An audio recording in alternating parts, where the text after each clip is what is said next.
Selamat datang kembali di pembahasan kita. Kali ini kita gali lebih dalam bab 13 dari sumber yang Anda bagikan. Fokusnya ke Benjamin Franklin di Paris antara tahun 1776 sampai 1778 ya. Periode krusial banget itu.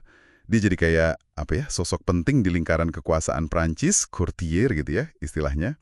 Sekaligus ujung tombak diplomasi Amerika. Betul sekali, ini masa di mana Franklin, yang namanya udah besar banget ya, tiba di Prancis. Misinya penting sekali, cari sekutu buat revolusi Amerika. Sumber ini cerita soal pria 70 tahun, udah lelah banget dia, habis perjalanan laut yang katanya ganas. Dia sendiri bilang perjalanan itu hampir menghancurkan saya. Tapi anehnya, begitu sampai, dia langsung jadi pusat perhatian di Paris. Nah, ini menarik. Gimana ceritanya dia bisa langsung jadi sensasi gitu? Katanya kan dia awalnya coba, nggak terlalu menonjol. Tapi malah jadi ikon, lengkap sama topi bulunya yang khas itu. Fotonya, patungnya, di mana-mana katanya. Seterkenal bulan. Apa sih yang bikin persona sederhananya ini kok bisa meledak di Paris? Padahal Paris kan pusat mode ya. Iya, itu salah satu kejeniusan Franklin kan. Dia itu menetap di Passy, agak pinggir Paris, di properti milik Le Rey de Chaumont. Nah, tempat itu jadi kayak kedutaan Amerika pertama lah secara de facto. Di tengah kaum elit Prancis yang gemerlap gitu, Franklin tampil beda. Sederhana, kelihatan bijak, kayak representasi dunia baru yang ideal. Justru itu yang jadi daya tarik utamanya. Oh, jadi kesederhanaannya itu malah jadi kekuatan ya? Tepat. Tapi jangan salah, di balik itu ada perhitungan matang loh.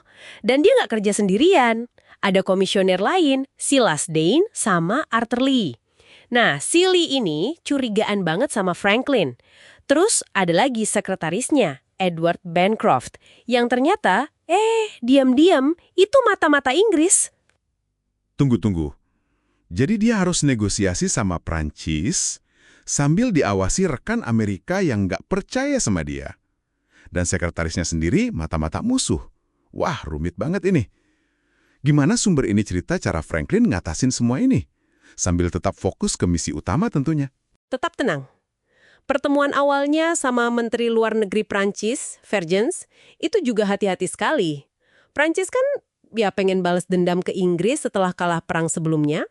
Tapi mereka ragu juga mau bertaruh sama pemberontak Amerika yang awalnya kayaknya bakal kalah. Apalagi pasukan Washington sempat mundur kan? Oke, jadi posisinya sulit ya. Lalu, gimana Franklin mengubah keraguan Prancis ini? Ada momen kuncinya nggak menurut sumber ini? Franklin itu main dua peran sekaligus. Cerdas banget. Di satu sisi dia proyeksikan citra Amerika yang berbudi luhur, semacam soft power gitulah ya. Daya tarik idealisme Republik Baru. Tapi di belakang layar dia juga lihai main politik kekuasaan. Nah, titik baliknya jelas. Kemenangan Amerika di Saratoga. Ah, Saratoga? Iya, sumber ini cerita detail banget gimana kabar itu sampai di Paris, Desember 1777. Franklin cerdik banget manfaatin berita ini.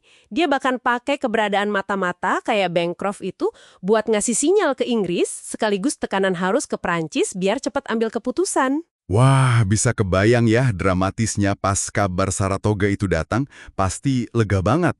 Dan ini langsung bikin Prancis mau bikin perjanjian. Persis, langsung mendorong Prancis buat serius. Puncaknya ya penandatanganan perjanjian aliansi dan persahabatan itu, tanggal 6 Februari 1778. Ada detail menarik juga di sumber ini, soal penampilan Franklin waktu menghadap Raja Louis Venus XVI. Dia nggak pakai baju sutra mewah kayak bangsawan lain. Oh ya? Pakai apa dia? Cuma pakai setelan bludru coklat sederhana. Terus nggak pakai wig, justru itu yang bikin orang Prancis makin terpesona, seolah menegaskan keunikan Amerika. Rajanya sendiri kabarnya puas sama sikap Franklin. Keren ya. Nah, setelah sukses diplomatik ini, sumbernya kan juga cerita sisi lain Franklin. Gimana dia bisa nyeimbangin negosiasi yang alot ini sama kehidupan sosial yang aktif banget di salon-salon Paris. Itu dia, kapasitasnya yang luar biasa. Di tengah sibuknya diplomasi, dia juga bangun kerajaan sosialnya di Passy. Dekat sama para salonier, wanita-wanita berpengaruh yang punya salon itu. Sering pakai gaya genit tapi intelektual gitu. Seperti Madame Brilon dan Madame Helvetius ya. Betul, untuk mereka lah dia nulis karya-karya ringan yang disebut bagatelles. Semacam esai pendek atau dialog iseng, tapi penuh humor dan filosofi. Contohnya The Ephemera soal hidup lalat capung yang singkat, atau dialog lucu sama penyakit pirainya sendiri. Haha, ada-ada aja. Terus pertemuannya sama Voltaire juga disorot kan? Dua raksasa pencerahan ketemu. Iya, benar. Sumber cerita pertemuan ikonik mereka di Académie des Sciences. Ada juga momen waktu Voltaire memberkati cucu Franklin sambil bilang, Tuhan dan kebebasan. Keduanya juga gabung loji masonik Les Neuf Sœurs, 9 bidadari. Oh, kelompok elit itu ya? Iya, isinya tokoh-tokoh pencerahan dan ide-ide progresif. Franklin bahkan kemudian jadi Grand Master Loji itu. Ini nunjukin betapa luas jaringan dan pengaruh kulturalnya. Jadi 2 tahun pertama ini, 1776 sampai 1778, benar-benar nunjukin Franklin dalam banyak peran ya. Diplomat ulung, ikon budaya, filsuf yang gaul, sekaligus kayak figur kakek buat cucunya di Paris.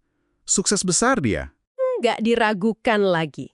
Dalam waktu singkat itu, Franklin berhasil ngangkat status Amerika dari sekumpulan pemberontak yang diragukan, jadi sekutu resmi negara kuat Eropa. Keberhasilannya, seperti ditekankan sumber ini, bukan cuma soal taktik diplomasi aja, tapi juga pesona pribadinya dan kemampuannya jadi perwujudan idealisme Amerika di mata orang Eropa. Menarik banget ya. Gimana citra dan kepribadian bisa jadi senjata diplomasi yang ampuh gitu.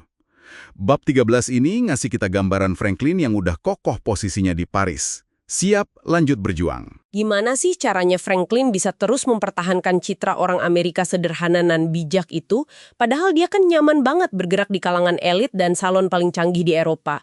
Apa ya rahasianya dia bisa nyiimbangin dua dunia yang kayaknya kontras itu dengan begitu efektif?